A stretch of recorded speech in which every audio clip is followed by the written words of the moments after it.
فرمایا کہ 7 ہلاک کر دینے والے گناہوں سے بچو۔ یہ کبیرہ گناہوں کے اندر پھر موبقات ہیں جو انتہائی برے ہیں اور بندے کے پلے کچھ نہیں چھوڑتے۔ ان میں سب سے پہلا الشرک باللہ، اللہ کے ساتھ کسی کو شریک ٹھہرانا۔ دوسرا گناہ والسحر، جادو، یہ دوسرا گناہ ہے۔ اور تیسرا وقتل النفس التي حرم اللہ الا بالحق، اور حرام کیا ہے جس کے قتل کرنے کو اس کو قتل کرنا، سوائے یہ کہ جو شریعت نے ہمیں 3 وجہ بیان فرمائی وہ ایک الگ ہے۔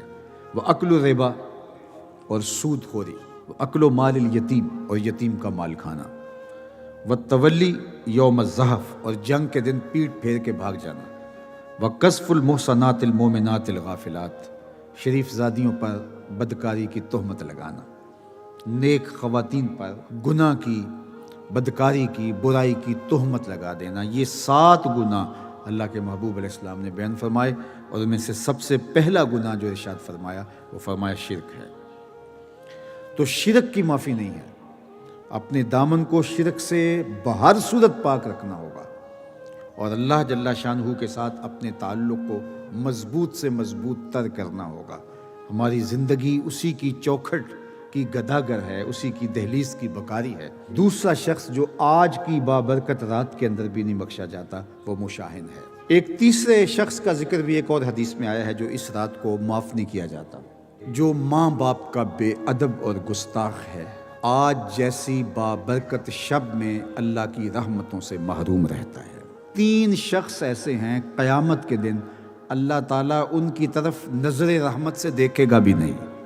سب سے پہلا العاق لوالدیہ، پہلا شخص جو اپنے والدین کو دکھ دیتا ہے، والدین کو تکلیف پہنچاتا ہے، اذیت پہنچاتا ہے۔ اور بھی کچھ چیزوں کا ذکر ہوا، قتل النفس، اگر کسی نے کسی کو قتل کیا، آج جیسی بابرکت شب میں بھی وہ محروم رہتا ہے۔ قیامت کے دن جب اللہ کی عدالت لگے گی تو سب سے پہلا جو فیصلہ ہوگا وہ قتل کا ہوگا، سب سے پہلا سوال نماز کا ہوگا، سب سے پہلا فیصلہ جو ہے وہ قتل کا ہوگا۔ اور جس نے کسی ایک شخص کو قتل کیا گویا اس نے پوری انسانیت کا قتل کیا۔ حشر کے دن آواز آئے گی فلاں بندے کو گرفتار کرو، پکڑو، اور آتش دوزخ میں سلگتی آگ میں ڈال دو اس کو۔ تو جب فرشتے اس کو پکڑنے لگیں گے وہ آگے سے چیخے گا واللہ ما قتلت، میں اللہ کی قسم اٹھا کہتا ہوں کہ میں نے قتل نہیں کیا۔ فقیلات اس کو کہا جائے گا من اعانا علی قتل مسلم ولو بشطر کلمہ جا یوم القیامہ مکتوب بین عینیہ آئس من رحمت اللہ، جس نے کسی شخص کے قتل میں آدھے جملے سے بھی مدد کی، قیامت کے دن قاتلین کی فہرست میں اس کا نام ہوگا اور اس کی 2 آنکھوں کے درمیان لکھا ہوگا کہ یہ اللہ کی رحمت سے آج مایوس اور محروم ہے، آج اس کو اللہ کی رحمت نہیں ملے گی۔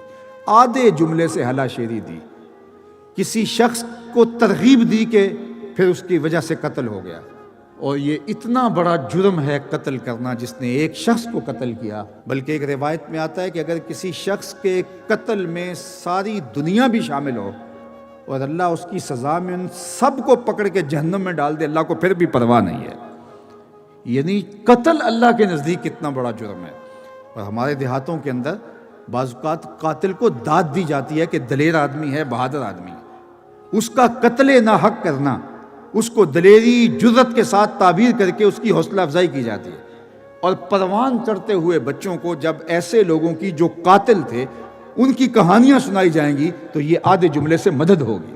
یہ اتنا مکروہ عمل ہے، اتنا بدترین عمل ہے کہ اس کی نفی کی گئی، تو اس کو پکڑ کے آتش دوزخ میں ڈال دیا جائے گا۔ اللہ اکبر۔ تو آج ہم اللہ کی بارگاہ میں دعا کرنے سے قبل سچے دل سے توبہ اور رجوع الی اللہ کرتے ہیں۔